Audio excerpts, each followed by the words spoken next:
안녕하세요. 요한복음 8장의 가늠한 여인의 이야기는 우리에게 잘 알려진 유명한 이야기인 만큼 사람들마다 해석에 일관성이 없는 본문이기도 합니다. 오늘은 요한복음 8장에서 예수님이 땅에 2번 쓰신 것에 대한 신학적 견해를 나누고자 합니다. 예수님이 땅에 쓰신 내용이 무엇인지에 대해 다양한 해석이 존재하지만 저는 특히 2가지 중요한 사건과 관련이 있다고 생각합니다. 금송아지 사건과 아담과 하와의 원죄입니다. 저는 이 구절을 해석할 때 그 해석의 결과는 성경적, 신학적, 실천적 근거에 부합해야 한다고 생각합니다. 셋 중에 한 가지에도 부합하지 않는다면 그것은 바른 해석으로 간주돼선 안됩니다. 첫 번째로 금송아지 사건에 대해 이야기해보겠습니다.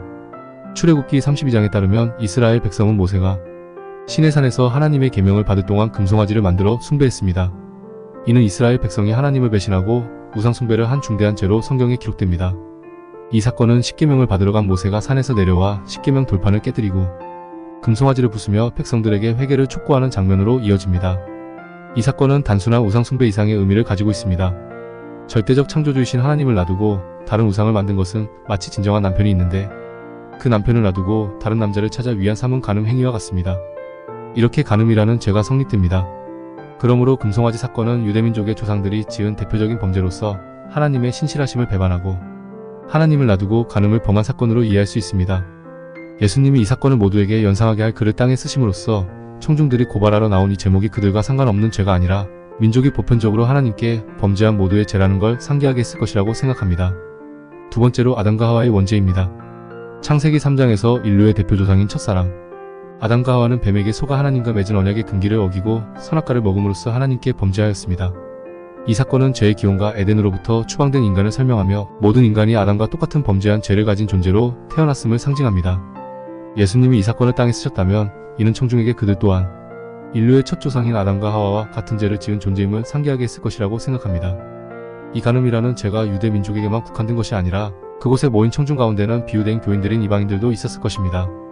따라서 이 죄는 유대 민족뿐만 아니라 모든 열방의 인간들이 하나님을 대상으로 범죄한 보편적인 죄라는 것을 상기시켰을 것입니다. 예수님은 모두가 알고 있는 첫사람 아담의 원죄 이야기를 통해 인간 전체의 원죄와 죄성을 지적하고 잃어버린 죄인들을 구원하기 위해 온 구원자로 그들 앞에 서 계시는 모습이지만 진정한 그리스도로 알아보는 이들이 없었습니다. 간음한 여인과 예수님 외의 모든 청중들은 돌을 버리고 그 자리를 떠났습니다.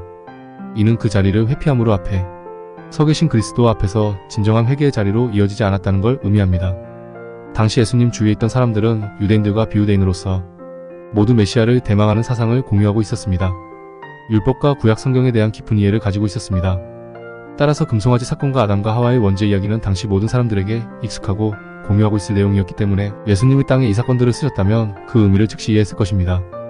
예수님은 이 두 사건을 통해 인간이 하나님께 보편적으로 지은 이 간음죄 가운데 현재 끌려와 엎드려 있는 이 간음한 여인의 모습처럼 죄인은 오직 하나님이 베푸시는 자비와 용서로 은혜와 자유를 선고받는 은혜의 법을 강조하고자 했습니다.